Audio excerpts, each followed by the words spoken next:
Hemshech Ayin Beis, we're up to chapter 77, volume 1, beginning second chapter actually of Discourse 20, Shuva Yisroel, chapter Zayin.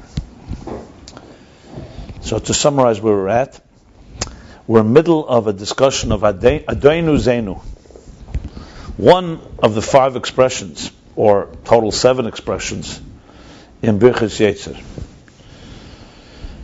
And that is part of a bigger discussion of the impact of makifim, of transcendence on existence.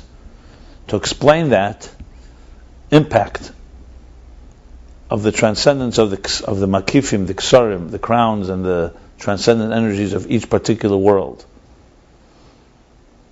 Because the general makifim klolim of Tehiri La Tata and Tir Tata explained earlier. The impact of the Kesser of Atzilus he also explained. That was back in chapter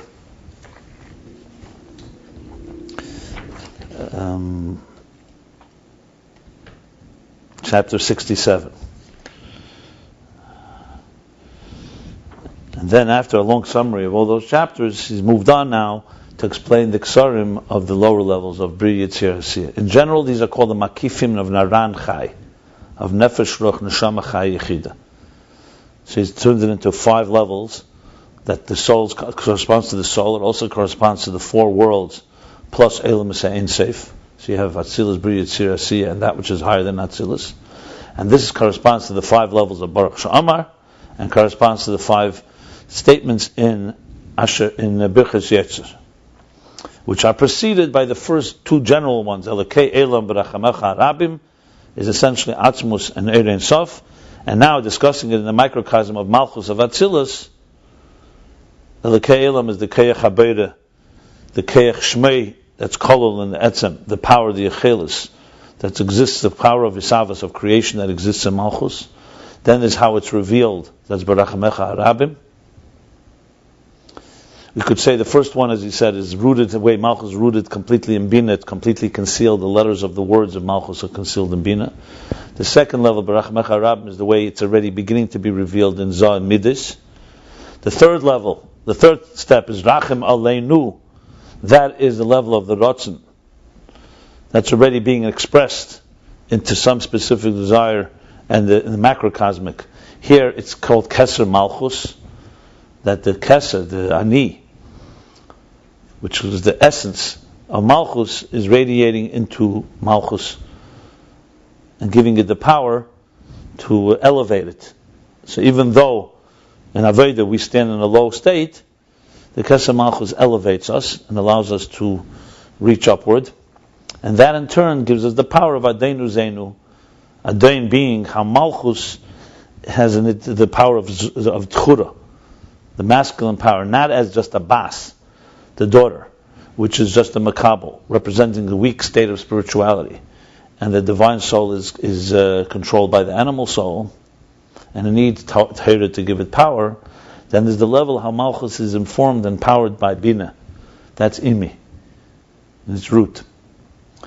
And that, in this last chapter, we learned is not just that it's a recipient and it's weak. On the contrary, now Malchus is giving, like a mother blesses her children.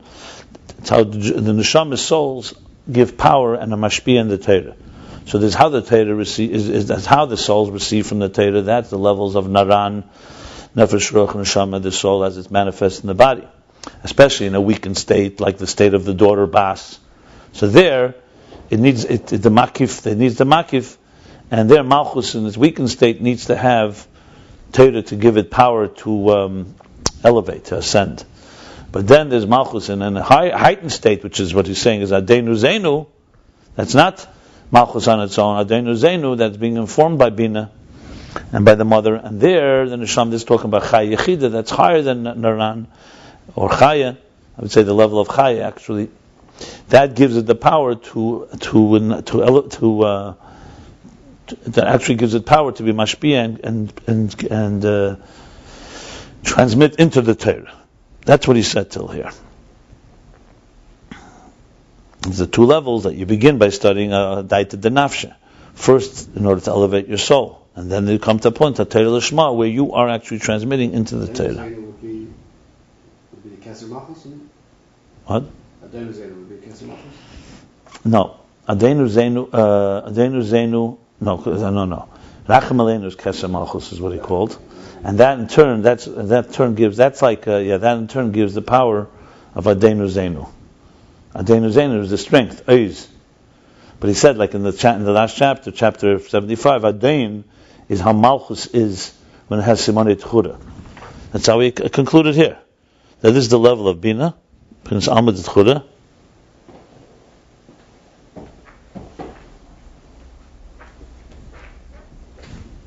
So we didn't get further. Okay, no, we're going to go further. He's going to go further. 1 second. Now, I want to just say one interesting thing. Now, this really comes to. Now we understand why he brought that Biyur Yahazeir back in chapter 74.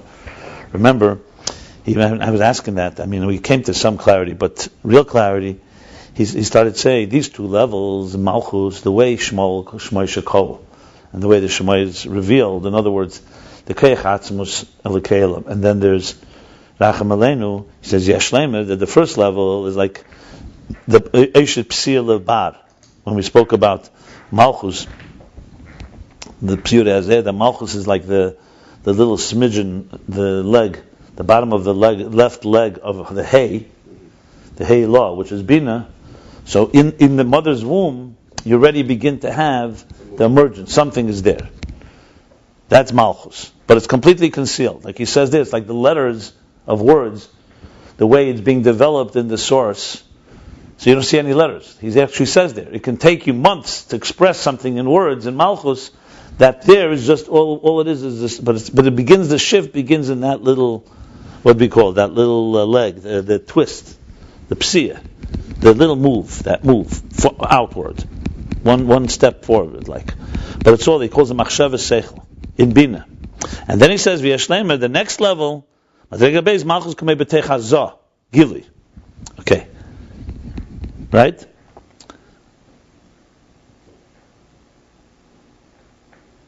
That's all Rachem Harabim. Then he continues Rachem Aleinu's Keser. Now, based on what he's saying now, that Adon Uzeinu is how Malchus is influenced by Bina. Basically, going back to the Biyur Yahazeir, that's the point. In the level of Barachamecha Harabim, the second level, there Malchus is in its root. It's not yet emerged, so it's in its root.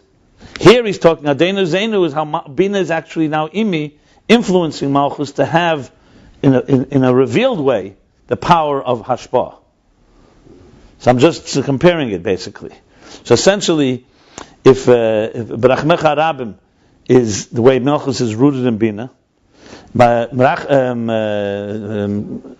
Aleinu is the way, like it says. I'm sorry. That's Elkei Elam. Elkei Elam is how Malchus is rooted in Bina.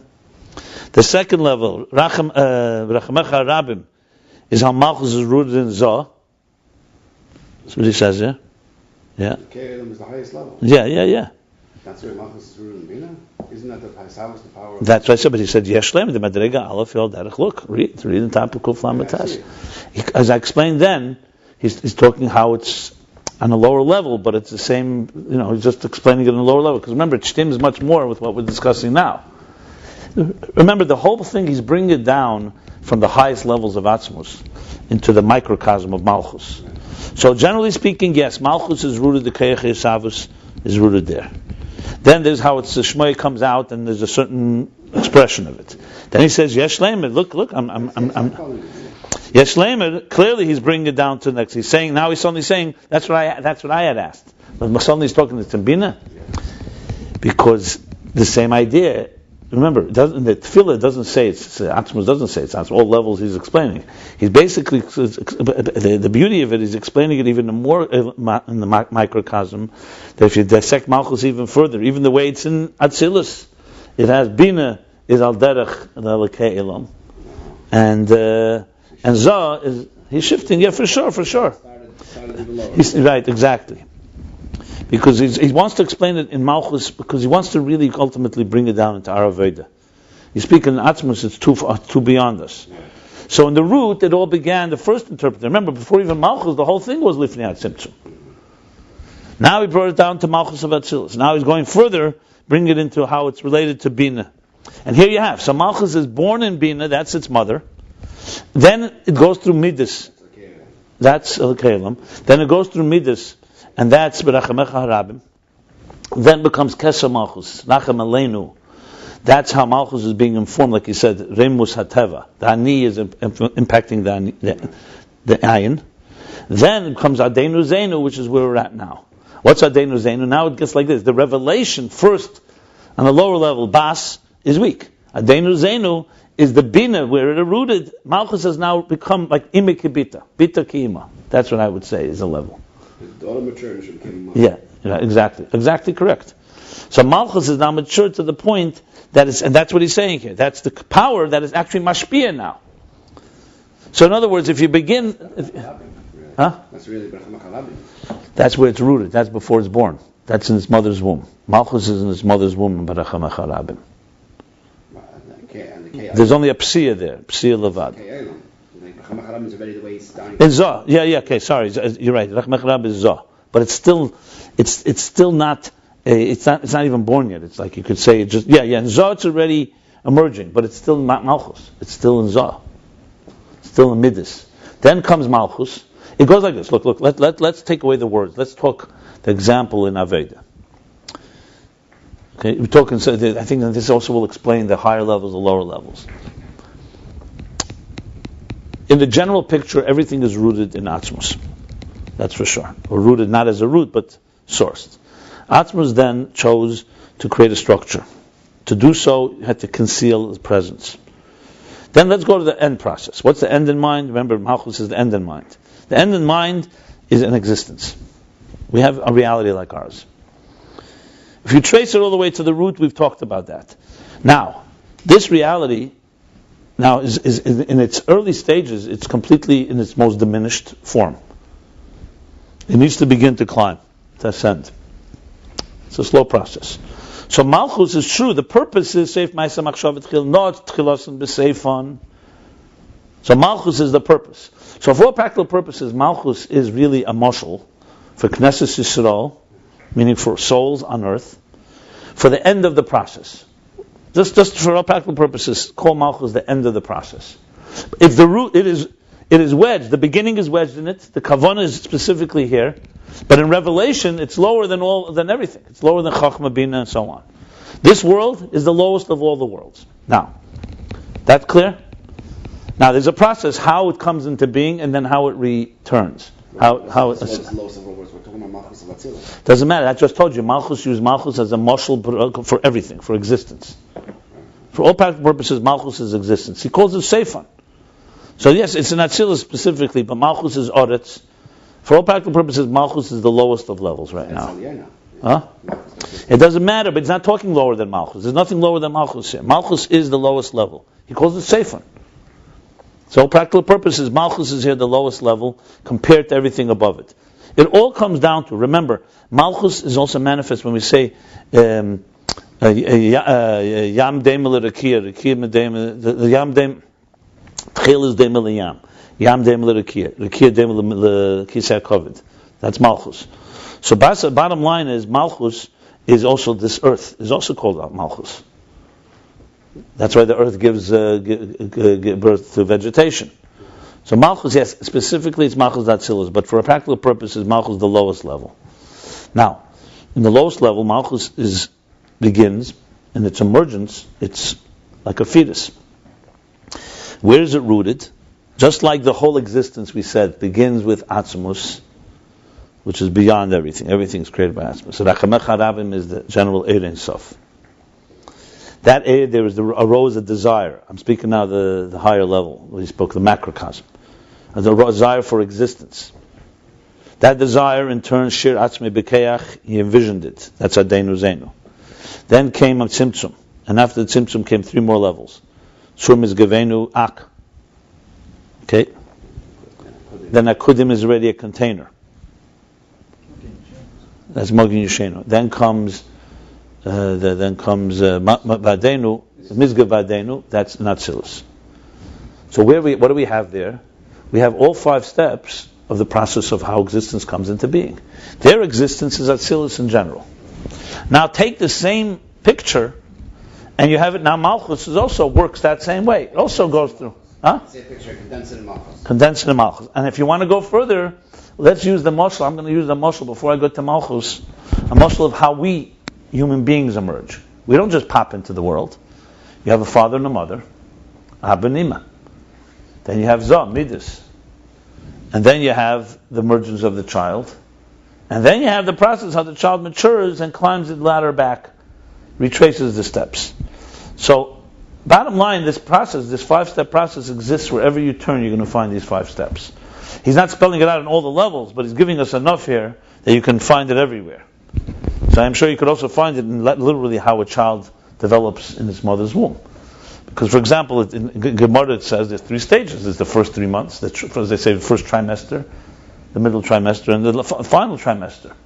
And there's changes in development. In the beginning, it's completely, like he said, lapsia lavad, only like a step. Then you see the development. And medically, we know today when different parts of the body of the child develop. And then it's ready to emerge. So now let's take it back to Malchus. Just like all of existence is rooted in Atzmus, and Eir, and Rotzen, and Shir Atzmi Bekeach, and then Ak, Akudim, Til Atzilus. Same thing with Malchus. Where did Malchus originate from? Elikei Elo. In general, that means the Keach Eisavus, the Keach Atzmus. The second level is Berachamecha Rabim, the Gili of that. Similar to the Ein Sof. But specifically, if you want to break it down now, give me the names for it. So he says, Malchus originates in binah. That's where the womb is. So the womb here is Elikei Elam for all practical purposes. Okay? There's already, as he says, a psia levad. So there's the beginning. That's Malchus. Okay. Level 2 is the way Malchus now develops in Zoh. You could probably say it's like the fetus is now already developing a heart and a brain and developing, but it's still Uber Yerachime. It's still part of its mother's womb. But now you have a development. I'm not saying what level exactly because he doesn't spell it out. That's Zoh. That's Berachamecha Harabim. Step 3 is Rachem Aleinu. Now we're already identifying with an entity, Aleinu. Like we said, like there's a Rotzen for existence. Probably the third trimester?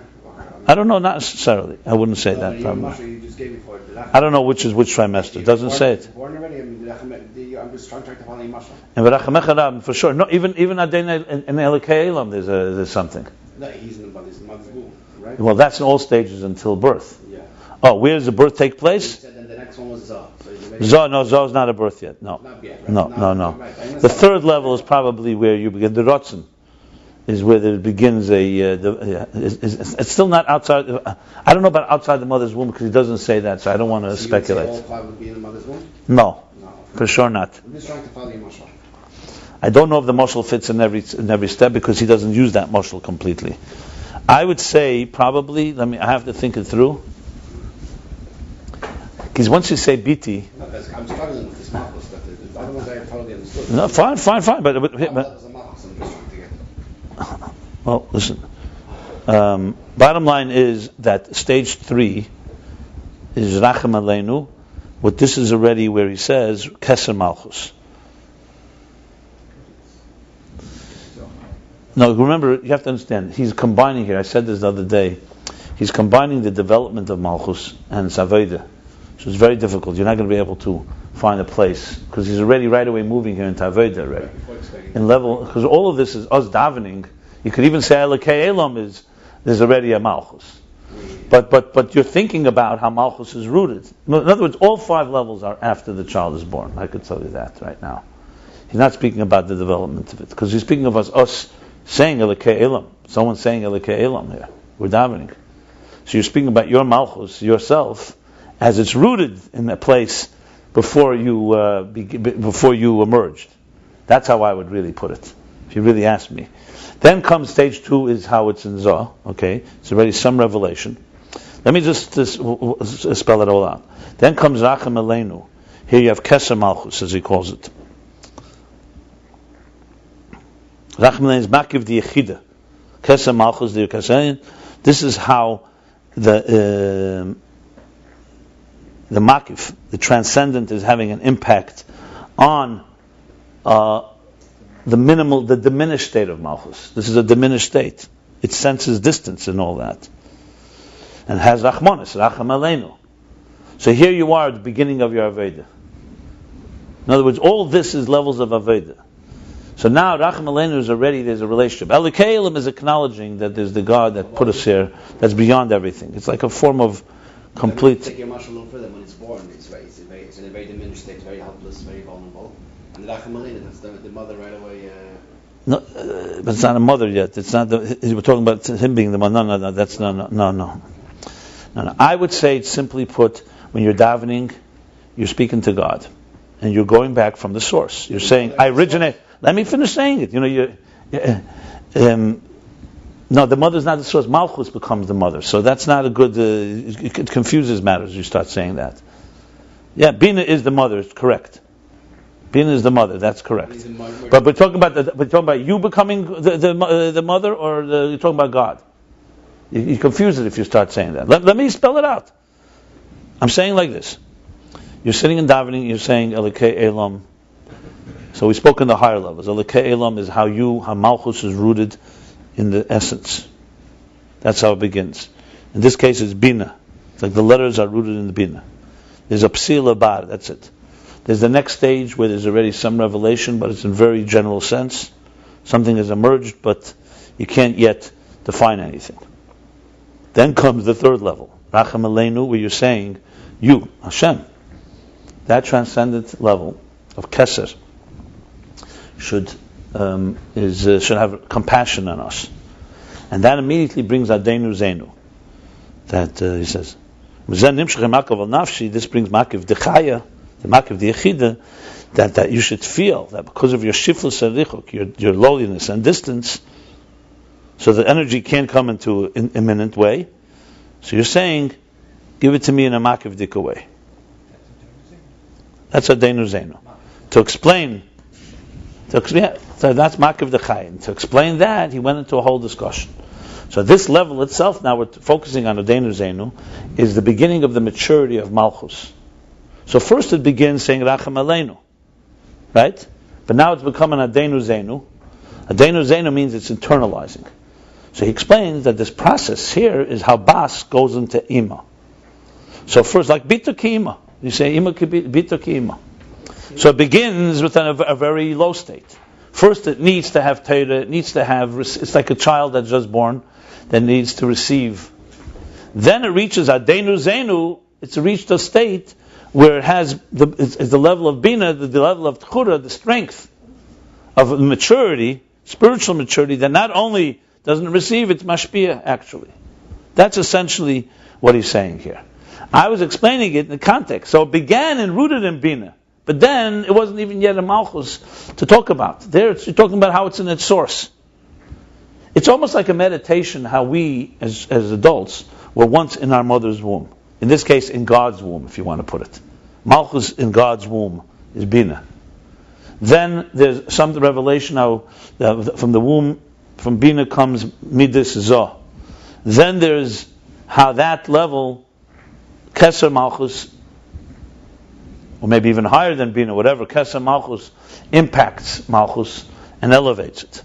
And then is how it actually matures it, so Malchus becomes Adenu Zeinu, the level of Adon, and that's the power that it's reached, the level of Binah. That's essentially what he's saying here. So I'm saying he's combining it in Aveda. See, when we spoke in the macrocosm of Lifnei Tzimtzum, he didn't talk in Aveda. He just spoke he spoke a little about the impact it has on us. Here he's bringing it out much more into a specific area here. That's how I would explain this. Okay. This is where we're up to chapter 76. I do want to stop one thing. I want to go back for a moment. Huh? Yeah. That what we learned until here, chapter 76. I wanted to refer to something. You remember we learned a chapter that I've been recently going back on, and it's completely understood now. Back in chapter Samach 60, he spoke about Ak's impact. Remember we went through that chapter twice. How Yediyah, does God's knowledge affect existence or doesn't affect existence? And we had how we read those lines there. So basically, Once we read where we are now, it's completely clear, much clearer. Then it was not so clear. So middle of page Kufiyud Gimel 113, he said there, we're speaking that Ak impacts all of existence, but it's not without, but we don't feel it. That's why there's Bechira. Because it's in a form of Makif and removed. But then comes the question, God creates. His knowledge creates. So then first he spoke Ein Keich Hasapel, that's on the divine level, it doesn't impact us. But then he says, V'had Yedua, yeah. Then he goes on from the Tanya, he says, V'agam disavus ha'elam is b'pel, hu gam kemi yediyazu, k'mishkas b'sefer shambayin and perik memches, she'yediyazu hi chayis v'yisavus imayin liyesh, God's knowing does create. So he says, Zeu k'sha'ola b'ritzene, that's only after a desire to create. V'gam zeh they come at tzimtzumim, like he says there. Ach, remember, we were struggling with those lines. We were struggling because we hadn't learned everything he said afterwards, that there's two levels. Now you read it, it's very clear. There's a level before he desires, and there's a level of this.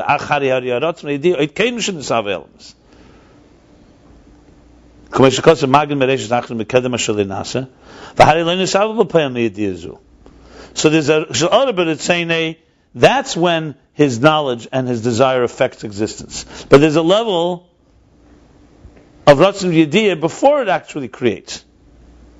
And from that knowledge they weren't created. Why? Just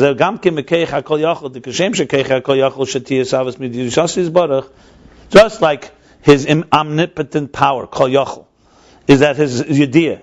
When we know something, it doesn't create. By God, he knows it creates. On the higher level, before it arose the desire, nevertheless it should not create. He answers the question that we always were bothered by. Remember, he kept saying, one second, so what's going on before God desires existence? We're talking the level of Rachamecha Harabim, not Rachem Eleinu. What happens there? So we said it's Eid Ein Sof, but 1 second, the same God wants to create. No, but of course he can create with Eid Ein Sof, but he doesn't want to create with that. So the same Kol Yachol that later Ratzon creates, the same Kol Yachol, he can have a level that doesn't create. That's the point. Which of course the real explanation is because he wants the levels that we should be able to relate to and climb. But the bottom line is, in other words, Eid Ein Sof emerges, hypothetically, creation should emerge. No, but he's holding that back. I'm just saying these lines are far more understood now than when we read them. So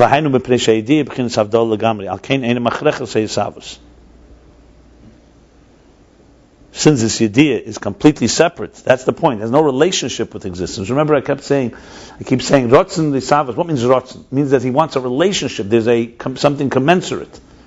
Of course, before Rotzen, he also wants existence. But there, it's about Atzmos. It's not about a dimension that we can hold on to. There's no handle, so to speak.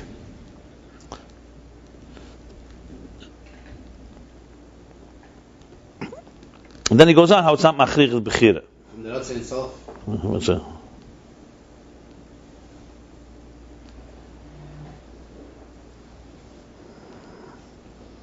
Okay, very good. Anyway, the point I'm going back here, yeah. That's also correct, but it's all relative. But the Ratzon already begins a relationship. Yeah, the Ratzon also doesn't have an impact. That's yeah.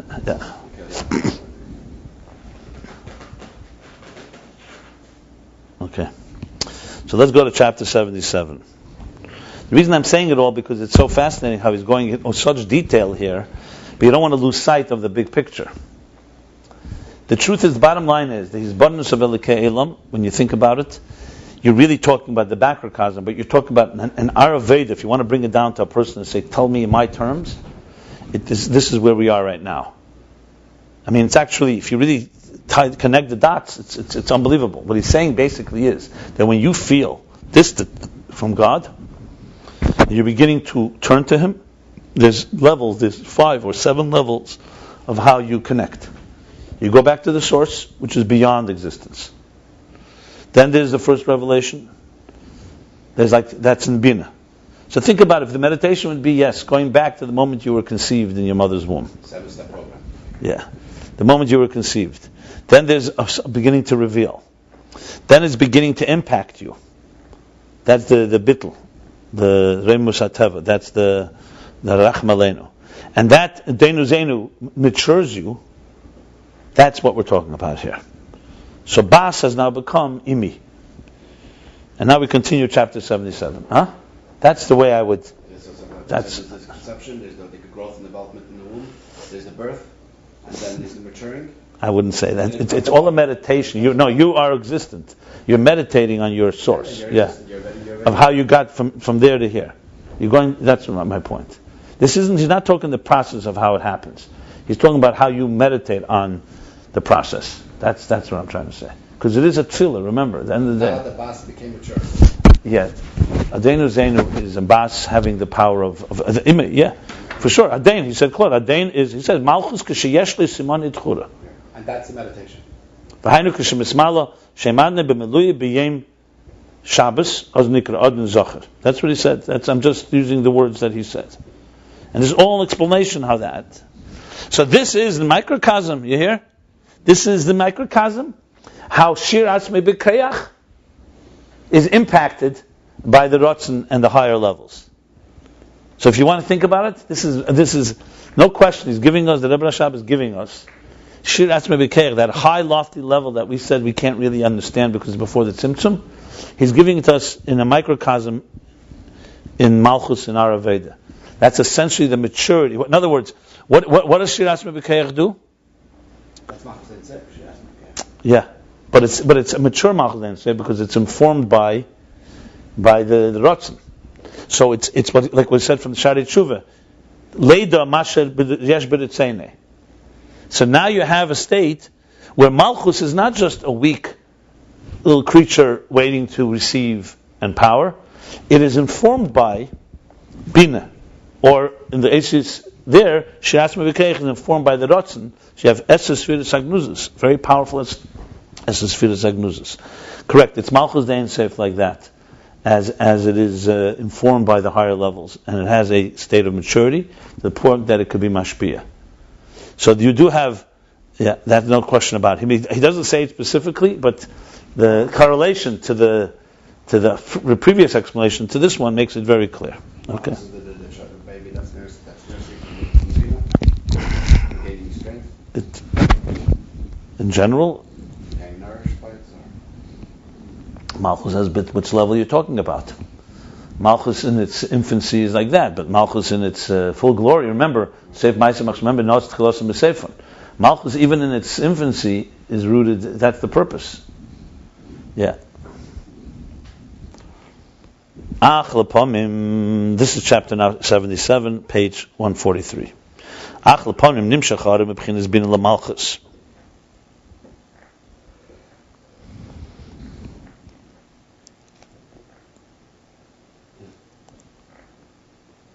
So that's the level of imi he spoke about. Now he's saying, actually, I jumped the gun. I think he's going to say now what we said, but okay, it doesn't matter. Because it seemed to me that's where he's going.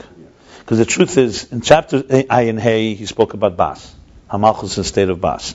Chapter 76, he spoke about the level of Imi. Now he's connecting the two. So what we discussed is a good preparation to what we're going to learn now. Because he didn't say that in the last chapter. The last chapter, he just said there's two levels. The Neshama is how they're Bas, is how they're lower than Teira, and they need Teira. Neshama is how they're higher than Naran. They must be in Teira like the Im. Now he's saying, at times you have a reflection that is transmitted from Bina to Malchus. This is, by the way, all based on the Eira Teira I mentioned, Eira Teira Sidr, in explaining Adon Uzeinu. There it's much shorter. It's maybe half a page. And here, so far we have 3 chapters. Okay. So sometimes from Bina to Malchus, like it says in Zeir Chelik Alav Dav Beis Amud Aleph, that's brought all in Eira there. Ve'ima uzifas lebarto mano ukshita lo bikishuta. Ima, that's Bina, the mother. Uzifas lebarta. Uzifas means not dresses up. What is Uzifas? Uzifas. From Lashon. It's definitely something connected like dressing up or ornaments or some type of beautifying, maybe beautifying. Ornaments, whatever. Uzifus labarta, so the mother does this child. Barta is always Abba Yosed Barta. He said that before, right? Yeah. No, I'm just, he said the expression Barta. What did he say but by Abba? Where was that expression? I was talking before about the real source of the... Mana is a dress. No, I know. One second. Hold on. No, one second. Before I go there, hold on 1 second. Please give me a second. Where did he say it? Probably Ayin Hey. I just want to yeah, there's an apprentice somewhere.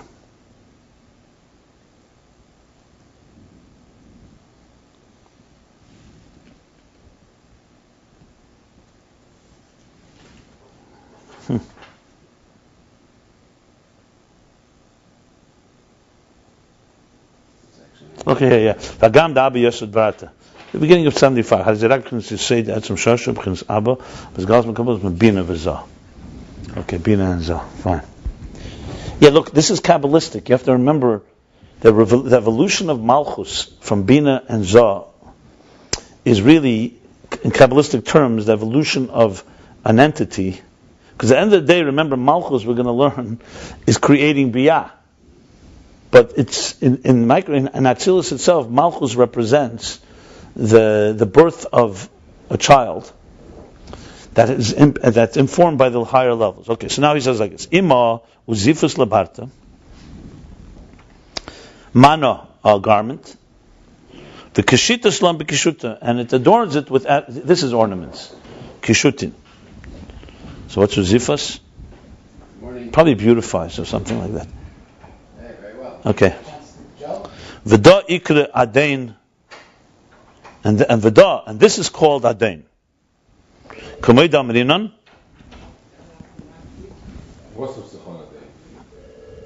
When this Malchus is being beautified by its mother. He didn't finish it. He's going to explain. Yeah. Kamei damrinan hine Adon habris Adon kol haaretz. And this is what it says. Adon hine. Here's the Adon habris, the Ark of the Covenant. Adon kol haaretz, the ruler, the master of the entire earth. So he's explaining that. V'hainu shaydei hamshachah mebina lamalchus. That's ima labarta. That means that through the transmission of bina to malchus, nikra malchus gamkin Adon lashon tchar.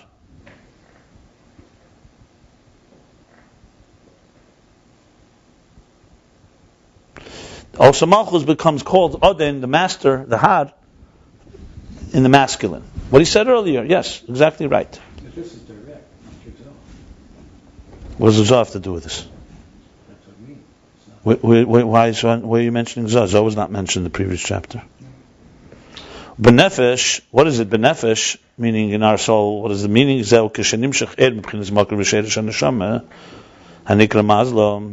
This is when there's a transmission of energy from the root and source of the soul, which is called mazal, binah, l'bchinas haneshama, b'lobeshes beguf, to the soul as it manifests in the body. Like the thoughts of teshuvah that fall to a person, spontaneous thoughts of teshuvah that fall into our minds. Where does that come from? That comes from mazal chazit. Your mazal sees something, senses something. The mazal sees, senses the calls, the so-called the kruz, the announcements, the declarations, the kruzim al yenim. You know, every day the Mishnah says, every day a voice comes out from heaven to do teshuvah and the other different expressions. So the soul senses it, but we don't see it because it's beyond us. So the mazal, our mazal senses it. They awaken to teshuvah. Like the Baal Shem Tov says, what's the point of every day a voice goes out calling people to teshuvah? Is because the neshama senses it. So he says, he's saying that's the effect of bina on Malchus. Malchus is how the neshama is inside the body. And at times, it receives a message, it receives a transmission from a place above, which is binah. And that causes those hirud shuv. V'zeu b'derech klal. Shehu ha'orah m'sheiresh ha'neshama b'neshama ha'melebeshes ha'guf. This is in general, that this is a reflection from the root of the soul into the soul as it manifests in the body. Interestingly, this is very reminiscent to the effect of Keser of Atzilus on us. Remember, he said, what is the effect of the Makif of Atzilus? One of the things was Hirurei Teshuvah back in that chapter that I referred to earlier. That was chapter 67. At the bottom of page 125, that's exactly what he said. That the Makif is called mazal, and that affects the chruzim that we just mentioned. He says that back in bottom of page 125. Okay, just referring to that. So this is in general. Habina impacts Malchus. Now, omnom yesh leimer. However, we can say shezeh inyan bekashtem misham. It's an omnom. This is, in other words, a type of qualification. We can say that this is the inyan bekashtem misham. Bekashtem misham is an expression in the Torah that says, "Bekashtem, I will request of you, I will bring you from there." Actually, bekashtem misham means literally means, and I will request you from there. What it means is that God releases us, frees us from somewhere. Bekashtem misham.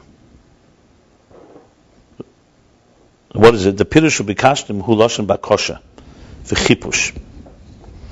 The meaning bakosha usually means request. I ask something, I'm a vakish, I ask something, I request something, I implore. She says it's lashon bakosha, request, v'chipush, and search. So bekashtem there is not just requesting, it's also like a seeking out, a searching. Ve'ein chipush ela acher aveda. And there's no seeking or searching, only something that was lost. Dahainu dover sheyavuda etzlei b'chinas galus. It means something that was lost at him in a state of displacement, state of exile. So what's bekashtem misham referring to? V'hainu hanitzutz eliki, and that is the spark of the divine spark shebenafshei, inside the spirit, v'keiches nafshei elikichs, and in the faculties of the divine soul, shehem avudim rachmon l'tzlam b'chumris hanefesh habamis, which are lost, God forbid, God forfend, God forbid, b'chumris hanefesh habamis, in the coarseness, the crassness of the animal soul, u'mispazirim u'misfadim me'eid, and they get spread out and fragmented, like scattered and fragmented. Ma'id, very much so. B'ribui hamachshava dibir ma'isa shaloi laHashem hema. In the intensity, in the pure, sheer quantity of thought, speech, and action that are not directed to God. The head was tutzalda. You want to cry or not? Okay. Let me know when you're ready. Wow. Okay. So, just to sum up, just to make sure we have the flow going on here, he established that at times binah speaks to Malchus. There's a transmission. And that expresses itself, he says, like in Aved and Hirurei Teshuvah. When the soul senses something, we don't sense it consciously, but you sense it in awakening. You suddenly feel pangs of regret, guilt. We don't believe in Jewish guilt. You begin to cry out of nowhere.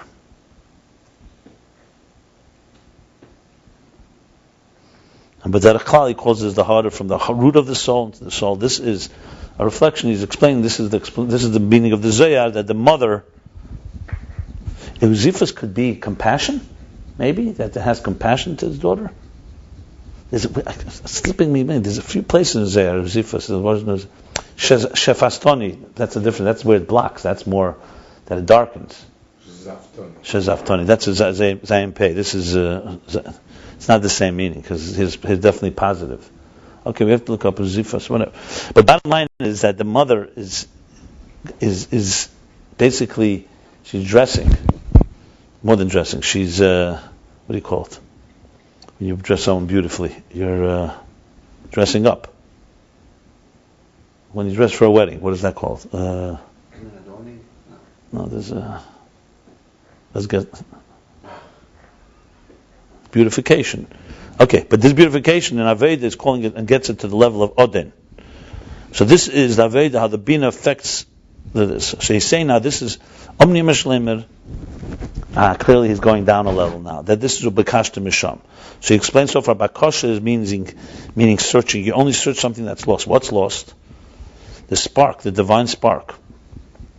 And the divine and the nefesh. Who's searching for it? It looks like God. So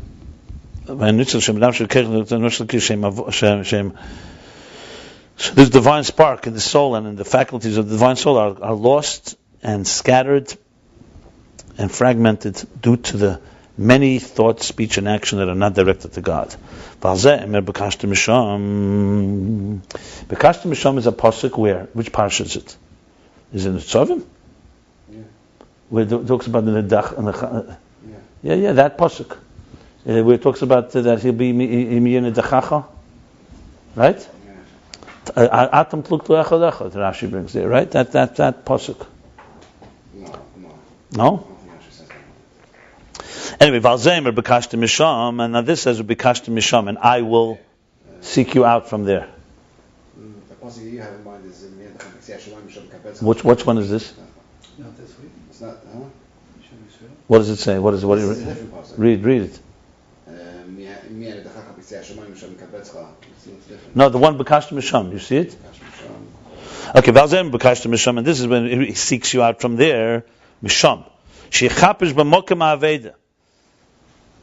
That means that we'll go look Misham. We'll go where it was lost. We'll go look the place where the item was lost. Nichpesho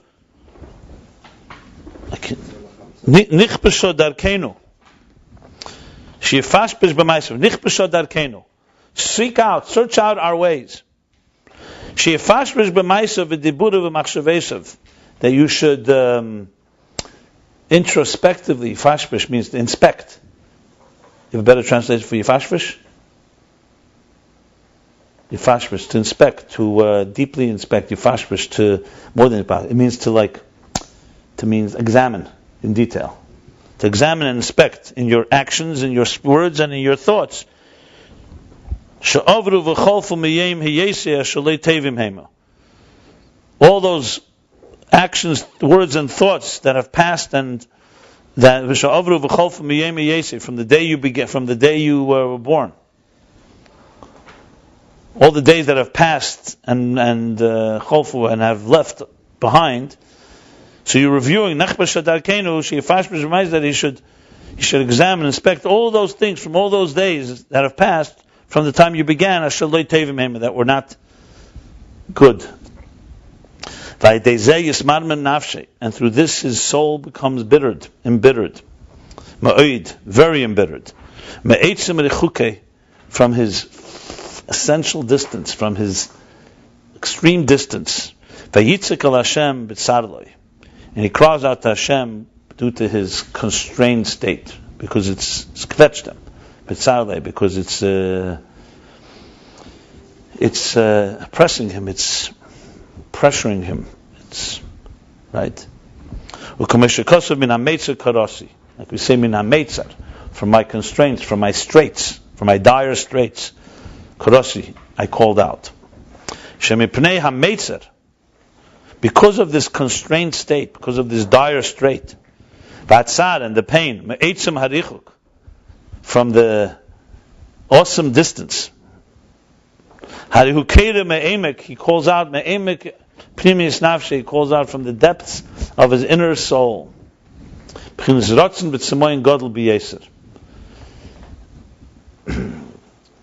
with a desire and a very deep thirst.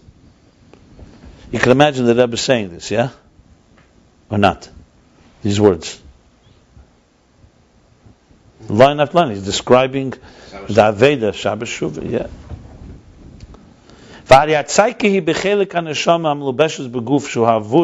Now this calling out, this cry, where's it coming from? It's in the chelik neshama, it's the part of the soul that manifests in the body.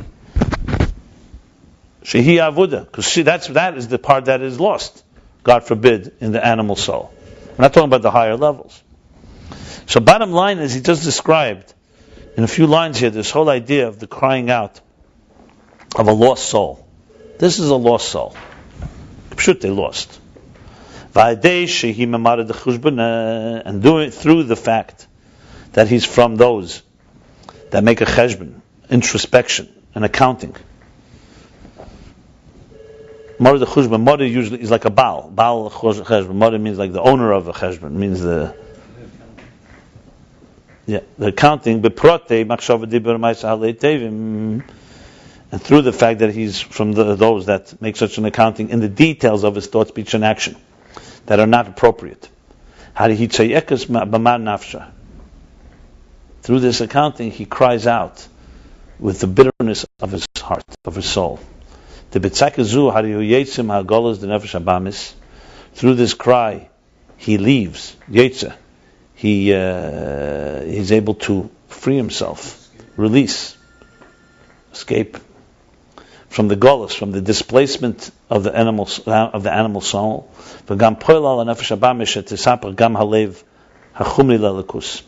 And he also impacts the animal soul that it should be transformed, that its coarse and gross heart should be transformed to godliness, to the divine. The lefisha is because earlier, because in the beginning it was manifest and concealed in the animal soul, mismad meres, and it's embittered and cries out from the depths of its heart. This cry, this bitterness, affects and impacts also the animal soul that should be transformed. So number one is the cry. Bottom line is the distance, the golus, the displacement, the sham, feeling lost, is what brings out the crying.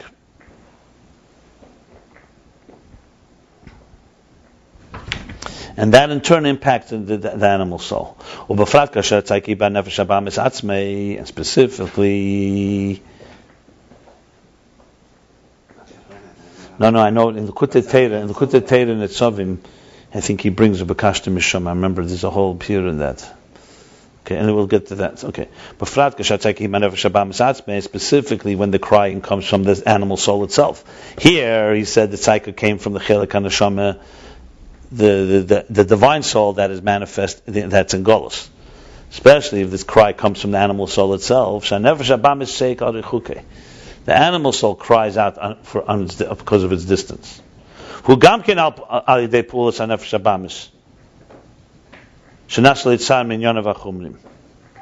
This I'm not sure what this means.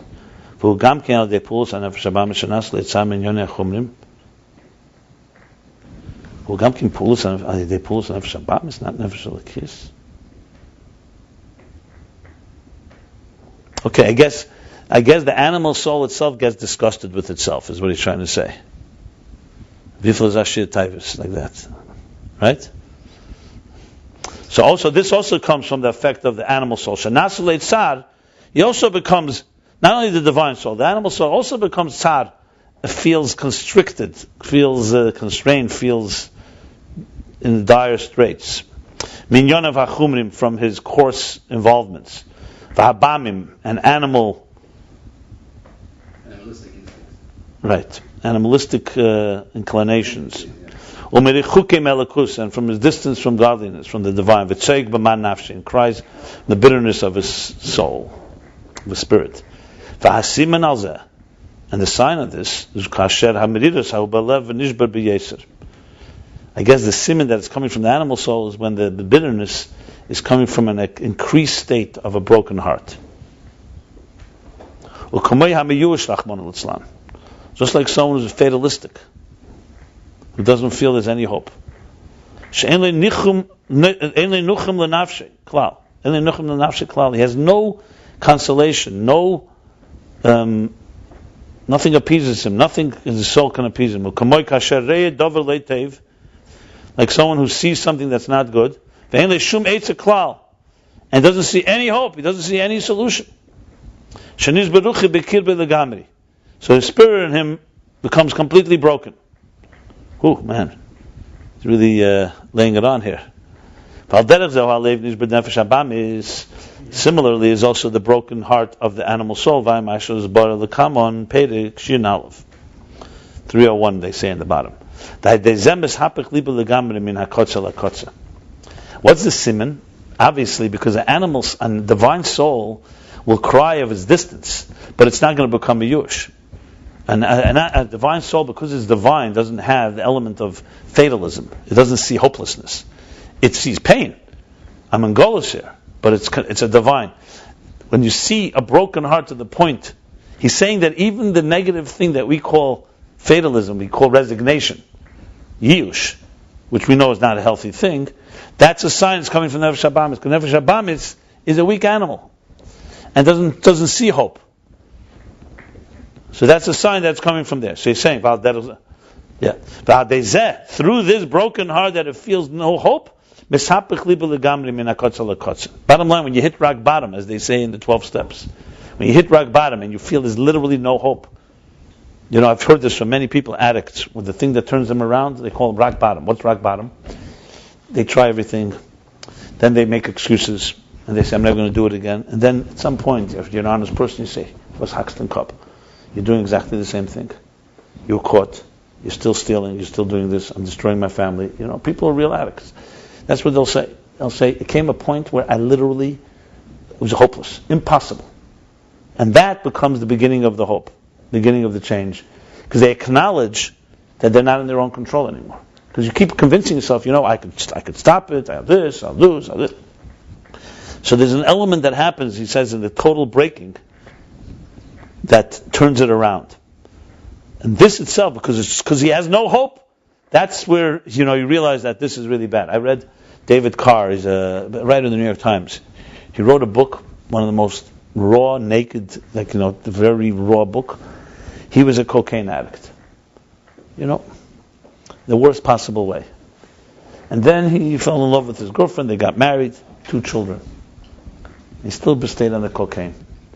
He writes the moment when it changed, his life changed. One day his wife went away, and he needed his thing. He used to constantly get off and on, He's always doing teshuvah, but he's always going back. He says, once he had this thing, he said he took his 2 kids, it was a cold, cold winter day, put them in the car, he drove to a crack house. He was so desperate, but he took them along. He's a responsible father, so to speak. He went into the crack house, he left them in the car, in the back seat, he put on the heater, he went in for his thing. But crack is it, just like his obsession to do it, and he had his high, and then he suddenly remembered that his kids are out there. Who knows how long? He comes out, thank God they were all right. But that's when it hit him. He said, what's the matter with me? Ad kadei kach. His own children. He says that, and he's a very popular New York Times business writer, David Carr. But he wrote this book. I forgot the name of the book. This section that makes you you go out, the way he writes it. When he comes out of the car, he says the windows were all steamed up. He says, and he doesn't even know. He doesn't even know how long it was. An hour, 2 hours, 5 hours. Because he's completely in a different world. He comes and sees the car. He sees them both there. He sees their breath. He was relieved. But then that was it. He realized it's completely out of control. Because he thought he's in control. He's driving them. He's going to come out. So delusional. And I'm just, but you hear this a lot. I mean, I never heard it described quite. Bechsidus here. The Rebbe Rashab is really going. And this is we're not talking about drugs here. We're talking here someone that hits rock bottom without any reminders. So Al Kaponim, what happens? Because it's breaking. A break. Leonard Cohen says, forget the perfect offering. Everyone has their cracks, but that's how the light gets in.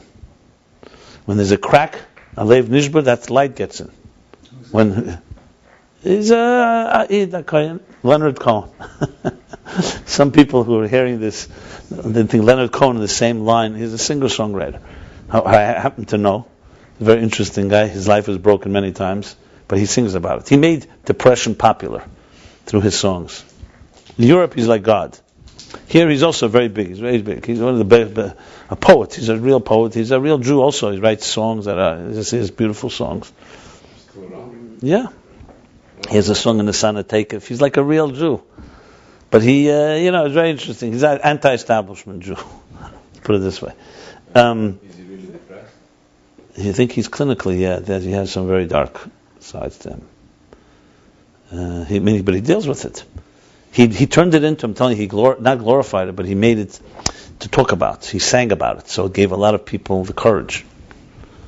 That type of, it's not a dark secret, So Al Kaponim, he's very powerful in that. He writes, the way he expressed, you could see a guy went through it. It doesn't stop, it's not cute. It's dark. He has songs that can make you cry.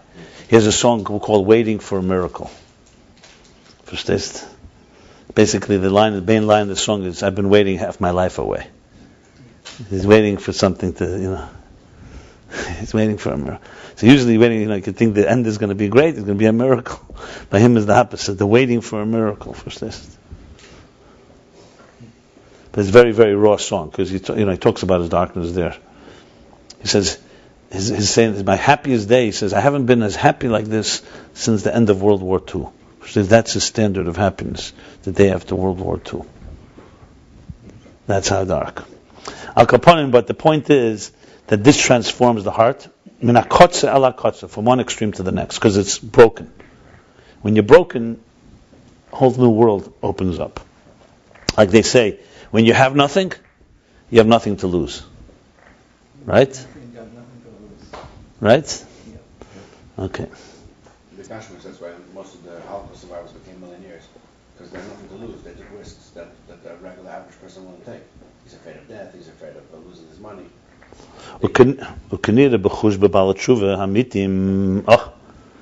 As we see in actuality, by true Bali Tshuva. I wonder what means Bali Tshuva that are not amitim. Shemishapchim legamri be'etzem muhusam al yidei hamerirus hagdel v'tzemoyim nafshem b'yesa. That they completely get transformed, be'etzem muhusam, through and through, their whole essence, their whole muhus. Al yidei hamerirus, through the profound bitterness, the profound sadness, and thirst in their souls. Excessive thirst in their souls. Wow. Okay, this is all Abir of Azeir, verstehst? V'zein akishutim. Hey, how do you like that? These are jewelry. That's what he says. Let's see. We'll soon see why. Yeah, because you think jewelry is beautiful. Jewelry comes from tears, my friend. What do you think jewelry is? The pillow is how did Shimon burn in your high? No dollars. Death. And the Rebbe Rashab, you have no wonder? I didn't ask that question. This year said they explained it. So they got it from the same source. I can tell you that. Yeah. Well, look, Rav Shimon Bar Yochai, actually, when you read it, you don't feel any pain. The last 25 lines have been quite sad. When Rav Shimon Bar Yochai, it sounds nice, like the mother is dressing up the child to go to school. It's graphic. It's not sad. It's graphic. Yeah, but he's going to explain what this means. V'zein hakishutim, and this is the kishutim, the ornaments. Like, for example, ikar hatachshit to avonim tevis amagolis. The primary tachshit, what's a tachshit? The primary jewelry, ornament, who avonim tevis amagolis, are precious stones and pearls. V'ikar yekrim, and their primary value, hurak mitzad achidush shebehem. What's the value of a piece of jewelry, a value of an ornament? Is the chidush shebehem, that they're unique, that they're novelty. Not that a piece of dust, not something that's available. They have to be exotic. She'evan shehudeimim yoyer kol kach. Okay, here he's saying that it radiates, talking about stones that actually shine, glow. She'evan shehudeimim, That a stone, which is just an inanimate stone and that doesn't have anything, here it's yoyer, it radiates. Kol kach, that radiates so much. Like it sells elsewhere. So he's not talking about the bear's manipulation of diamonds and making them exotic and unavailable. He's talking the fact that jewelry actually shines, glows, is unnatural to usually inanimate things. So that is what makes them valuable. It's interesting. That's he's comparing to kishutin. The same thing is transformation of darkness to light. That the heart of stone of the animal soul is kala sa'ari ulavavi v'imchale. Huh? That the stone, the heart of stone of the animal soul, is transformed to be a kala, to be kali sa'ari. Shari meaning a kala is literally a bride, but means that kala is from lashon kala, sorry. That it's like its heart goes out, its soul expires, it goes out. How do you translate place? Ulavavi, expiration of the spirit. Ulavavi of my heart. V'im chalecha fatzti. Shari means spirit, or it means flesh? Shari means, I think, flesh. Even the flesh Malchus. I guess so. Ulavavi and the heart. V'im chalecha fatzti. And I want nothing lecha fatzti. V'imcha. And without you, I don't want anything. V'zeh nikra kishutim. This is called the ornaments. You wouldn't really see that in the Zohar on your own, would you? In other words, remember, we're not talking here Madison Avenue and Saks Fifth Avenue. We're talking here real kishutim. Someone says, what's really precious? Precious is something that new, some transformation took place. So just like a stone would not on its own radiate, here too, the chidush shebedavar, the transformation, is what's called the kishutim. So binah is causing Malchus to have this. Okay.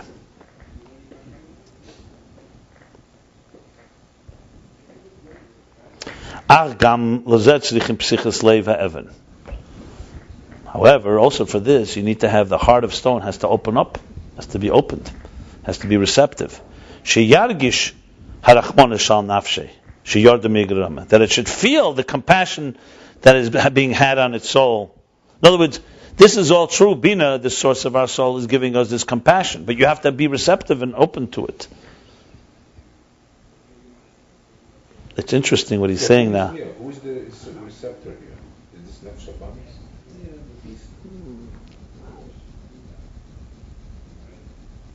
Let's see. Let's read it. But Pashtus, what's going on here is a two-way street here. There's there's your. We're not talking about how it's gotten awakened yet. Right now, he spoke about how the divine soul and then the animal soul both feel their distance, each in their own way. The animal soul feels extended; he becomes completely hopeless, and that breaks him. The question is, what awakens this? We'll soon see. But clearly, he's talking about that sensation. Clearly, also, there's something coming up b'kashta misham. Clearly, that's coming from a higher level that's awakening you. At the same time, you need to do something. That's really. But we're talking about the person. Where does Shabbat's pain come from? It's a nefesh. It's a live nefesh. It has awareness. Awareness here he talks about is feeling that I'm so far from my source. No, in this case it could be no, but the animal soul can just feel hopelessness. When you feel hopeless, you do something. Because like the case what I told you with David Carr. You feel hopeless. You feel like your life is over. So it's not because of some. How it's coming, we don't know yet. He didn't discuss it. It is coming from something above. He's saying it's coming from above, but you also need to have an openness from the bottom. We'll soon see. He said that also in previous chapters. Remember, he said that comes from Teda gives the power, Elul, but you have to have something from you. Look, it's very hard to say. When your soul wakes you up, is that coming from above or is it coming from you? You can't even know. You woke up one morning and you said, you know what, enough, I'm going to do something. Is this from above or from below? I think it's a combination. Above sends a voice to you. But you have to do something. The voice can come, you can ignore it also. That's what he says, teshuvah. You have the thought, that will come from above. But you have to do something. It goes both ways. Which one starts, which one ends, we'll soon see. Let's see how he develops it. Gam lezeh, he's saying. In other words, it's not just that the mother is going to kishutin. You need to have the heart of stone has to be open. Psichos. Let's put it this way. Let's for argument's sake say, a child comes home completely dirty, hurt. The mother comes and soothes the child and starts dressing it up nicely. So the mother is doing it. But the child has to also do something to be receptive to it, or else it won't really have an impact. So it sees the compassion. So in other words, when you see someone showing you compassion, it has to be some type of psicha. A sense of compassion that it descended into a deep pit, to a deep valley, a deep hole. From a Igra Rama, that it descended from a Igra Rama lebira mikta, from a high heaven, from a high firmament place. Doesn't say the second half, down below. And should be truly embittered or pained. And now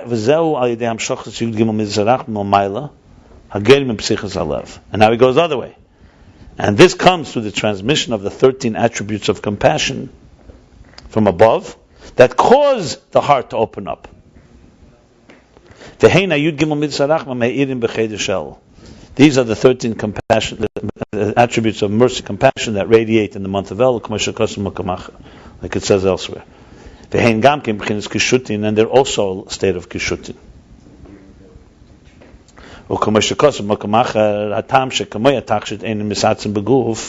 Like it says elsewhere, the reason, just like a tachshit, an ornament, does not become one, misatzim beguf. It's not becoming, it's not part of the body, it's a garment. Same thing with the 13 compassions of the 13 attributes of compassion. They don't become yet one, unified, completely integrated. The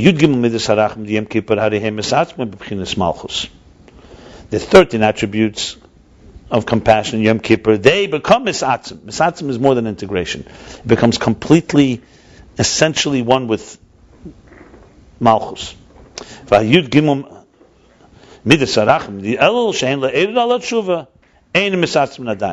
13 attributes of compassion and El that awaken on teshuvah, they do not yet become completely unified, internalized, misatzim, essentialized. That's why they're still called kishutin, because they're outside. They definitely beautify you.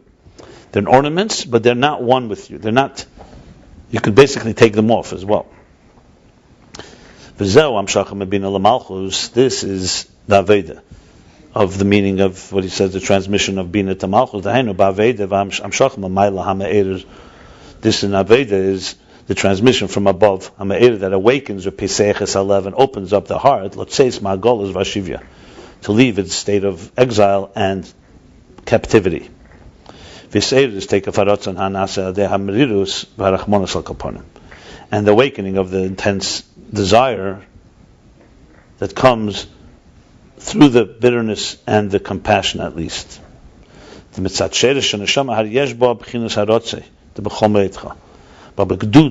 a result of the root of the soul, the soul has in it a yearning, a state of yearning of b'chol ma'etcha, with all your might, to go out be'etzem. That's the level of ima be'etzem, binah. Sheyesh is galish. I don't know. It didn't say through avodah necessarily.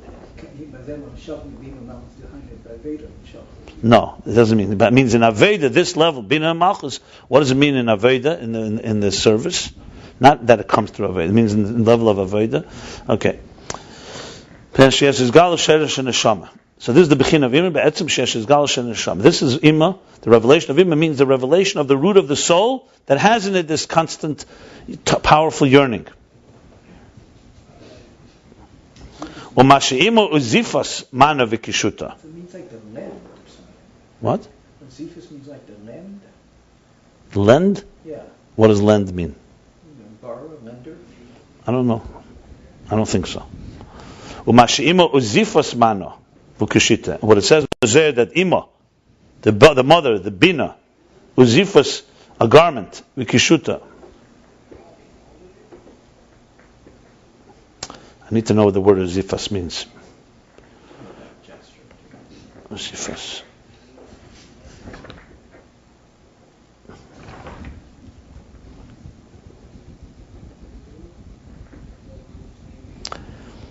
It sounds like empowerment, actually. Is that there should be that through the mediras there should be a rotze. In other words, the mother, which is the root that has this, is doing something to the soul that is manifest in Golus, that's down below, that it should have the rotze through its bitterness, on its distance and the awakening. We say this nachmam. We said there should be a rotza dem rizva al arichuk. We say this nachmam. Should be a yearning through its bitterness on its distance, and an awakening of these abundant compassions. It looks like he's saying that mana is maybe the rotze, and the kishute is the sederus.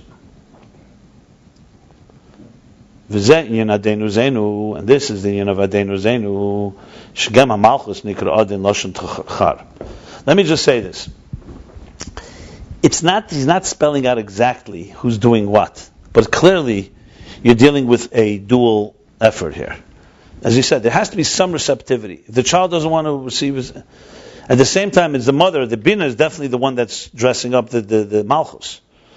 So clearly you're dealing here with some type of awakening. You responsive to it. You sense distance. He's not getting into who starts the process. He didn't say who initiates. It's not relevant here. It's just that there is an initiation and these two are interacting. So clearly, Malchus on its own cannot do most of this. Malchus, the best it could do is cry out. The best it could do is say, I hit rock bottom, it's hopeless. Even that probably also comes because your Sheresh and Neshama senses something. Fine. So, but then the process of exactly how this manifests and becomes a full reality is a combination. Binah communicating to Malchus. So however it happened, whether you woke up one morning and it's coming from you, or that itself came from above, the question is what happens next? What happens next is that Binah and Malchus have an interaction, and Malchus is receiving a maturity and reaching the level of this maturity, but he says here, Adon, through Binah. And he explains it in Aveda here. This can be explained in many ways how this happens. I guess each of us can apply it to ourselves. But clearly this is a process of a person feeling distant, very distant, to the point of complete hopelessness, etc. And all that is the process of, and then doing something with it. That's like Elul and then Tishrei. The two stages, where one is still a garment, and the other becomes one with you. So now he's saying, this is now Adon Uzeinu. All this is Adon Uzeinu. What's Adon Uzeinu?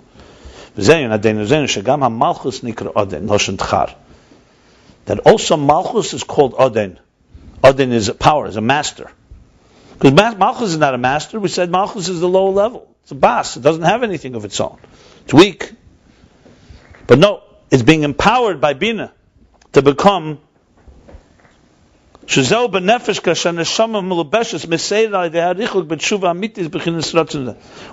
nefesh? This is in ruchnis. What is it translated into the nefesh?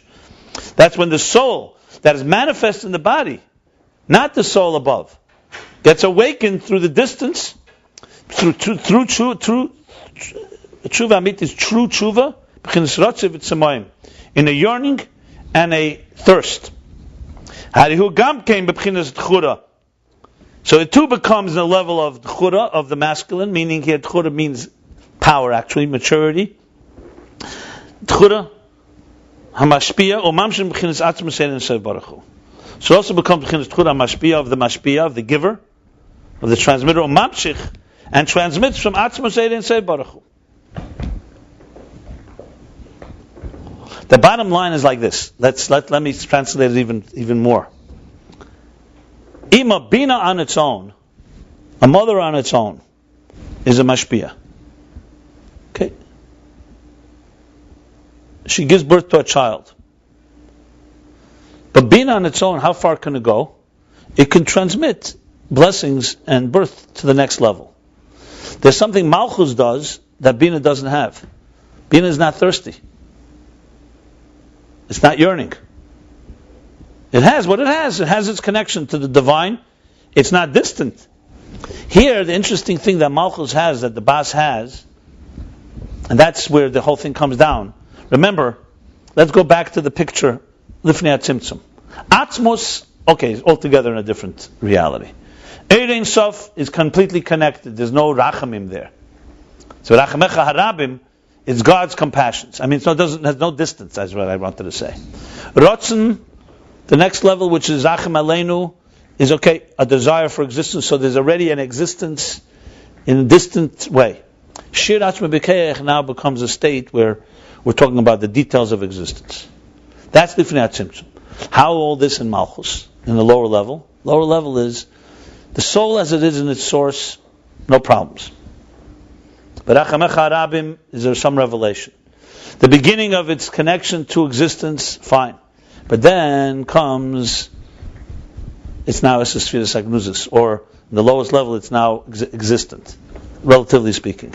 Here, you need to have Adenu Zenu. The Racham Aleinu, that transcendent force, that's the Rotzen, gives power to the neshama as it's inside his body and the animal soul. And this in turn creates this yearning and thirst to the point that it gets Adenu Zenu, it becomes a level of Adon, it connects to its source and becomes like the source to the point that it transmits. It's become now a mashpia. It's not just a makabel. So basically that's the story of existence. This source creates something that's nivdal matzmusei, as he said earlier. And this nivdal matzmusei, this is the hisbonenus of Birchis Yotzer, where we're up to now, Adenu Zenu. The hisbonenus of creating such power in a distant reality. That's essentially what he's saying here, in short. He spoke about it in real dark Aveda here. Now clearly he's not talking about Malchus Datzilus, he's talking about Malchus Datzilus as it affects us down below, because this type of richuk, of hopelessness, you're not going to find in Datzilus. But in Aveda, this is how it manifests. So Bedakus, the Dakus, all this is rooted up there, but this is how. So this is Adenu Zenu. שגם מלכוס נקרא דין לשותך, שגם מנפקה שהנשם מבלבש בסלע, דייריך משוב ימיד, בבחינת שלא צבוצם, הרי הוא גם כבחינת תחור המשפיע, ממש בבחינת עצמוס. ואדרבה, זה מגיע למעלה יסם מן הרוצן, שמצד שרש הנשם עצמה. That's why he's saying rotzen here. What's rotzen? Rotzen is the level of Racham Aleinu, remember, in the macrocosm. And here is the level of Keser Malchus. Adenu Zenu is already how it's coming into the place where you're distant. So at least you're connected to binah. Rotzen here being like binah. But the truth is, Adarabah, this lower level actually reaches now deeper than Rotzen.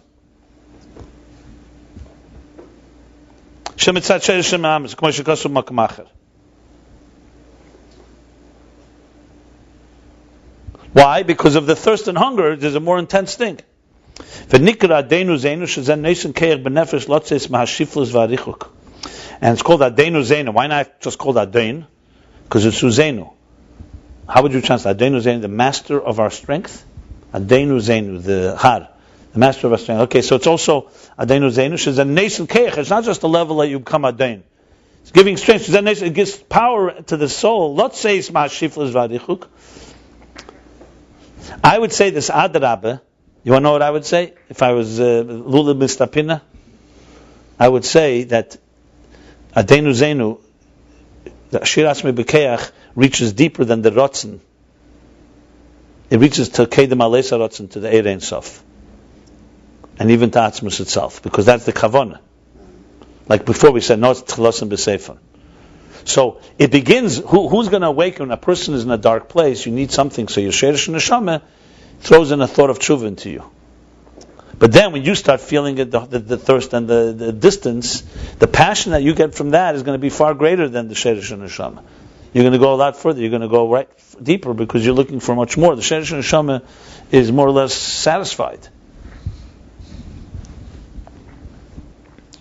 He doesn't say it specifically, but it sounds to me because he says L'mayla Merotzen. That's what he's saying. But now he's going back, and now he says like this.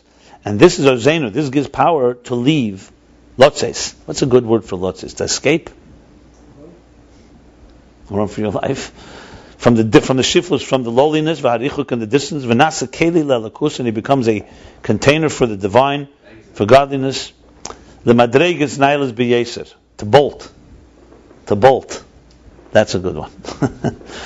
The madregas nailas b'yeser, to be a container to godliness, the highest levels b'yeser, very high, increasingly high levels. Hainugam lebchinas edes shalamaylam b'chinas hakelim. Yeah, clearly he's on there. Even to the energies that are higher than the containers. Because you see, binah is in a container. Okay, good. For Eid Yeshleim, we can also say, this is an interesting chapter. Aveda. I'm going to continue. If I'm going to summarize it on Sunday. For Eid Yeshleim, we can also say, what time is it? 10:27, 10:30. What time did we begin? And we can also say inyan ha hamshacha ben binah lamalchus. So this is one explanation. Another, the inyan, the hamshacha, the transmission from binah to malchus, the hine malchus, inyan kabol sel malchus shamayim. Malchus is the level of receiving the yoke of heaven, accepting the yoke of heaven. Kabbalas el malchus shamayim. That's the literal translation. What it really means is subjugating yourself to something higher than you. The reality that's higher than you. If you do it, the Kabbalah and we know, and it's known, that in Kabbalah el Malchus Shamayim there are two ways. Has been Kabbalah el Malchus Shamayim the Chol Hashana, Kabbalah el Malchus Shamayim the Rosh Hashanah. As it's known, the difference between Kabbalah el Malchus Shamayim of all year round and the one of Rosh Hashanah.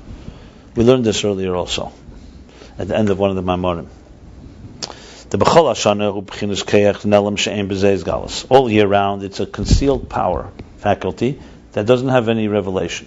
V'im yesh she'en ze b'derech el v'hechrich. So even though...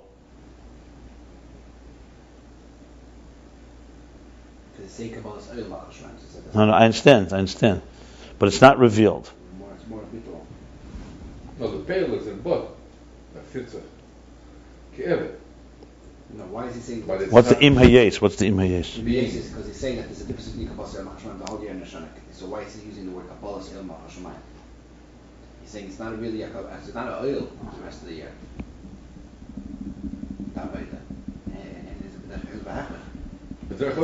He says it's not revealed. No revealed, nothing. Nothing. It's not revealed. So what's the question? Wie kan zijn bottle? Wie He says ein ze b'derech el v'hechrich. Richtig, but the poil is rot meire, rot bittel. So why does he say it's not bizgalus? Also that's what he's trying to solve here. Bim is shein ze bederach el vehech we hoben beginnen as bittel keven it neo. Ki tomet yeshel ve ema ze odeno. We come ken ein ze is galus on it's so the yes, and even though it's not in a form of imposition and compelled and forced. And it's in a form more like an eved, like a servant before his master. That he constantly has the responsibility and the fear of his master. It's not nelam that Aveda for the rest of the year. It's not nelam, because he's feeling his master. So it's not nelam total. But what's the ein ze b'derech el v'hech is what bothers me. I understand that. If he just said if ima yes shu b'chinas bitl keved l'gaba Adon, fine. In other words, he's trying to say that it's just a natural subjugation. No,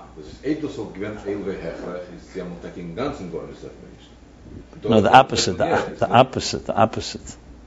No, this is what's happening here. If he just said v'im hayes shahu b'chinas bitl keved l'gaba Adon. There's no giluyim. If there's no giluyim, you have to force him to do it. If he feels something, then it's not b'derech hechrich. So there is some sort of his galus. And before you said no. I think it's exact opposite. What I just said is correct. That it's true. What means all year round he doesn't feel anything? You don't feel a bittel. You're just naturally like an evet tanod. So there's no feeling of oil. That's what he's saying. The lack of the gilu of Kabbalah. Yeah, he says. Yeah.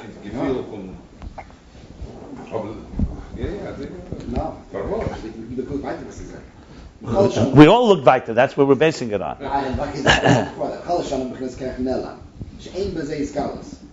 Now he made a statement. Now he's saying it's Ein Beis b'derech el v'echech. If it would be totally b'derech el v'echech, that means that there's no isgalus there. What do you say? Wait, just 1 second. No. Yeah. I think there goes on the thing that the Adorns. And it's a bit his bittul and his tongue. It means he has a natural. There's no Rosh Hashanah Yom Kippur. You sense an awesomeness. You're not the regular day. Let me explain it. You're a servant. That's your job all year round. Every day you go in and you bring food to your master. You have your job to do. There's no gili Kabbalah sale because it's just coming naturally. Rosh Hashanah Yom Kippur, now the Adon is in a higher state, and you feel now it's like a special day. You're not just a regular day of serving. The Kabbalah sale is a begili, exactly. It's shining, and the rest of the time it's just part of your natural process. That's what he's saying here. For sure is what he's saying here. So he says, that's the point. That's the answer. Exactly, to the question. Before he said, Ayin Beis galus, and from this it seems that there is a certain level. No, where's the Isgalus? There's no Isgalus. It's every day. That's exactly the point. Doesn't force himself. He's motivated because the king. I don't see how else can you interpret That's it. he's motivated because there's a certain isgalus. That's why he's motivated. He's motivated because the king is in front of the master. Because he's part of the master, because he feels something. There's isgalus, there's a certain level of isgalus. And you just said that there's no isgalus. One second, when it's not b'derech el v'hechrich, that's called Isgalus by you? No, but a certain level of there's something. Well, there. no, There's something that's drawing him not to. No, one second. When you don't feel it's an el and a hechrich, is that a gili of Kabbalah sale or a helam of a Kabbalah sale? None of a Kabbalah sale. It's a certain motivation to do it. It's a certain motivation to do it. It's not totally forced to do it. Because there's a certain scholars there. So that's not Kabbalah sale. He's talking about the gili of Kabbalah sale, not the gili of doing something. He's talking about the gili of Kabbalah sale. We're talking here. What of Kabbalah sale? He's going to explain what the scholars is. We're going to 2 or 3 lines. Okay, let's see what's going. The Havei the Bizgalus he bekeches agluim the meir v'lev. Havei the Bizgalus, something that's revealed. It means that the faculties, the revealed faculties of the mind and the heart, Zo Aveda Atmid is the Chol Hashanah. That's the regular Aveda all year round. Al Rosh Hashanah Hari Aveda Kabbalah Sel Malchus Shamayim. Rosh Hashanah the Aveda Kabbalah Sel Malchus Shamayim. All year round, Kabbalah Sel Malchus is not Aveda. It comes as a simple process. The Aveda there is thinking and feeling and so on. Rosh Hashanah, the Aveda is Kabbalah Sel Malchus Shamayim. The Kabbalah Sel Malchus the Rosh Hashanah who bizgalus primis v'atzmis b'nefesh b'chinas mesina mesida b'chol etzem nafshei. The Kabbalah Sel Malchus Shamayim of Rosh Hashanah, its acceptance, is the revelation of the inner and essential elements of the soul, the mesida that he completely dedicates and commits himself, b'chol etzem nafshei, the whole essence of his soul, sheneis nesatzmei, he gives and commits himself. He gives himself, he commits himself and offers himself to godliness. In 2 lines he said the word atzmei mahusay 3 times. This whole essence and personality in an inner bittul. The only thing, it's not beispailus, not like an excited form. The bederach in a Kabbalah Shel Shmayach ain't a beispailus. Kabbalah Shel Shmayach is not a veda beispailus, like with the mind and the heart you get excited. But nevertheless, it's a very deep commitment. It's a complete devotion. Devotion by nature is not hispilus. Because the state of Kabbalah Shel Shmayim is not about you dancing and celebrating. It's about giving yourself. And giving yourself is not with fireworks. Okay, before we continue. So how does this help us understand? He's speaking 2 types of Kabbalah Shel Shmayim, let's say. All year round and Rosh Hashanah. All year round, it's the foundation of what we do, but you don't focus on it. That's what I would understand here. There's no Isgalus. That's not Kabbalah Shel Malchus Shamayim. That's not the Aveda Kabbalah Shel Shamayim. No. That's the exact opposite. Rosh Hashanah, the Aveda, all year round, there's no Aveda of Kabbalah Shamayim. I'm not talking about Moed Ani and Einzeh. All year round, your Aveda is you're just basically a servant to your master. There's no El V'Hechrich. That's our understanding. There's no El V'Hechrich. It's a bittul. It's like basically the general bittul that every morning you've dedicated to God, but you don't focus on the devotion. You focus on what's the Aveda, Keiches Gluyim, your mind and your heart. Rosh Hashanah Yom Kippur, Kabbalah Sel Machas Shemayim is the Aveda. What's the Aveda? To work on that devotion from the etzem primus of your heart. It's like renewing the contract with God. All year round, you don't renew the contract. That's what he says. The Imayes is not so clear to me, but I think that means there is a Gili Adon, and that you don't have to force yourself without any known purpose. Maybe. But then it continues. Fine. But the Havana for sure is this way. The question is how you read the words. I'm not positive. Okay, fine. The whole year there's no Kabbalah Seyam HaShemayim? There is no Aveda. It's Behelim. He says the Kabbalah Shamach all year round, but it's Behelim. I'm saying it's like that. It's not like you're standing in front of the king and renewing the contract. That's what you do on Rosh Hashanah. Rosh Hashanah, you are working on your connection to the bittul, to your God. Remember, he's not talking about people that don't have bittul altogether. He's talking about the question is only whether you work on the bittul or you don't work on the bittul. You definitely have it. Let's not forget that. That's a given here. Now he continues now. This bittul does not, however, have necessary spilus. Because in bittul, there's an advantage of kabbalah shemach even on avarabah, which is the intense, the powerful love, the b'chol ma'adecha. Because kabbalah shemach is the complete, what we translated, the complete commitment, the complete giving of yourself, placing yourself aside. However, on the other hand, in the excitement of the yearning and getting close, meaning in Giluyim and Skalus Nafshi, encompassing of his soul into divine, there's an advantage of this intense love of the desire of the heart. And there's a Maila B'Ispilus. What's the Maila of Ispilus? Because that has a stronger Gili. Meaning, you feel it more. You sense it more. You feel excitement. And it has a higher revelation. In other words, in Etzem, you have more of the Etzem in Kabbalah Sel Machas Shemayim. But in Giluyim, you have more in the Ispilus. Where is his Galas and Nefesh? Not in the Kabbalah Sel Machas. Right. So does it go back now? No. Where it says, What are you saying? We're talking about Rosh Hashanah. We're not talking about all year round. It says where the When it says those words, where it's at. It says why Rosh Hashanah is Galus, we need to ask his nefesh. What are you connecting here now? We're talking now, Rosh Hashanah, the Aveda is Kabbalah Sel Machshmayim. He's just saying, it's not his spilus. It's Begili, but not B'Ispilus. The Avarabah is his Galas and Nefesh, or the Kabbalah Seyam HaShemayim is his Galas and Nefesh? Which one is his Galas and Nefesh? I don't know what you're saying right now. You said now, the Avarabah, he said Yesh Ma'ila B'Ispilus, which comes from the Avarabah. You're confusing things. What we just spoke about, Rosh Hashanah, the Aveda is Bizgalus Primi Atzmi B'Nefesh. That's what he says. All year round, Kabbalah Sel is not the Aveda Gili. It's Aveda's premium. Hold on, he just said, no, he didn't say that. He says, Rak she'ena b'Ispilus b'nefesh. Kabbalah Sel is not Ispilus b'nefesh, but it's Gili in the nefesh. Of course it's Gili. Then he says, there's a mile of bittul of Kabbalah Sel Machas Shemayim, because it's a deeper bittul. And there's a mile of Avarabah, because it's deeper Gili.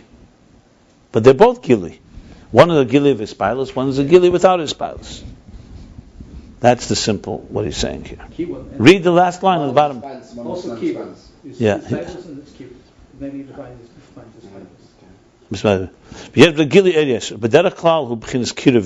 and in general, this is it's a level of closer.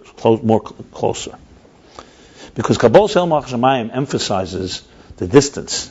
It emphasizes the bittul. Spilus emphasizes that you're there also. You're feeling it. I love. Basically, Kabbalah Sel Machas Shemayim is Yira, and Avarabah is Ava. This is, however, all Rosh Hashanah here he's talking. So the whole year round? Whole year round, no, I don't know, he doesn't say Avarabah. Whole year round you're working Keiches Giluyim alone. In Mitzvah you'll get to Avarabah. In Rosh Hashanah, I would say both are higher. Both the Kabbalah Sel is Begili, and also Avarabah is higher. No, he doesn't say that. Because Avarabba makes you the feel of... He doesn't say that here. He doesn't say when the Avarab is. He just says, he compares it. To me, it's mashman. I would say the opposite. The Rosh Hashanah Yom Kippur, you have his galus more, and you have bittul more. You have everything more. Generally speaking, for example, Rosh Hashanah Yom Kippur is called Yemini Smeli Tachas L'Reishi V'Yemini Techapkeni. So Rosh Hashanah Yom Kippur Yom Noroyim is more focused on Kabbalah Samach Shemayim. Sukkot is more focused on the Ava. That's B'chlal what it says in Chassidus. Because you stand in front of God in Yom Kippur, you don't start dancing. But later you dance when you leave. So the point is, basically, the qualification here, I don't think is... Let's see where he's going here. What he wants to go on is really explain another biur in Habina, Mashpia, and Malchus. Let's not forget our goal. Right.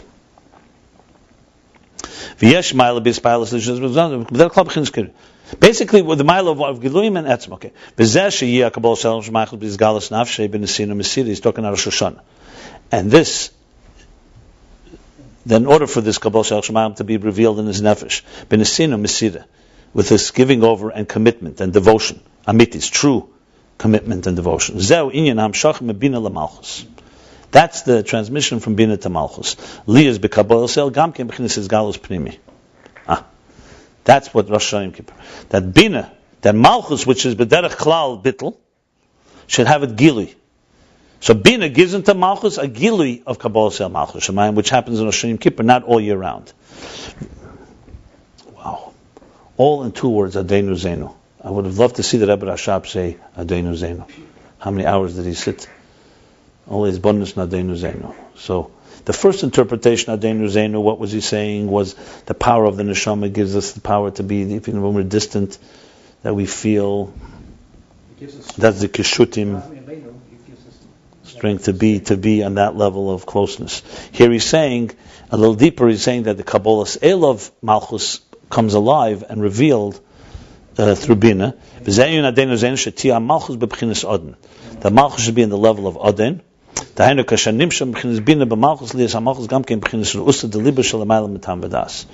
Malchus shouldn't just be this recipient from a distance of Kabbalah say like all year round. It should be in a state of desire of the desire of the heart. That's the super rational desire of the heart. Does he mean Avarabba here? I don't think so. Let's see. Uzeinu, and from this transmits Uzeinu our strength. Al derechu nesen eis v'satsumes la'am. Like al derech, when we say he gives strength and power, support to the nation. She yigam kim b'chinas tchar. They should also be in the level of tchar, like a mashpia, Zohar, masculine. Lius lamata gam kim b'chinas teikav harotze b'shuva habo b'chinas arichuk al kaponim. 1 second. They should also be below in a state of intense yearning with teshuvah, haba that comes from the level state of distance at least. Which is the inyan of bekashtim, that he searches and seeks them out from there. Or in a state of Kabbalah Shel Shemachos revealed in the soul, that comes in intense and very strong and very, very powerful. I think he's summing up both interpretations here at once. One is connected to the distance. Yeah, he's going back. Bottom line, Adenu Zenu, is it Uzeinu to take us out from the darkness and distance? Or is it Uzeinu to reveal the Kabbalah Sel, Malchus Shemayim, Rosh Hashanah Yom Kippur? Those are the two interpretations. That's what he just said now. That's the Oy. Oy, in other words, Zichur Kapam, that's one. That's a lower level. B'kashtim Misham. Or, like he just explained, the second interpretation, that's Kabbalah Shamal, that should be revealed and very intense. Both of them is being communicating to Malchus. It's basically, you know what it is?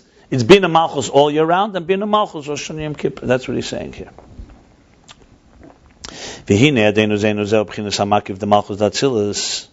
You know what, here I will stop, because this is now already a new subject.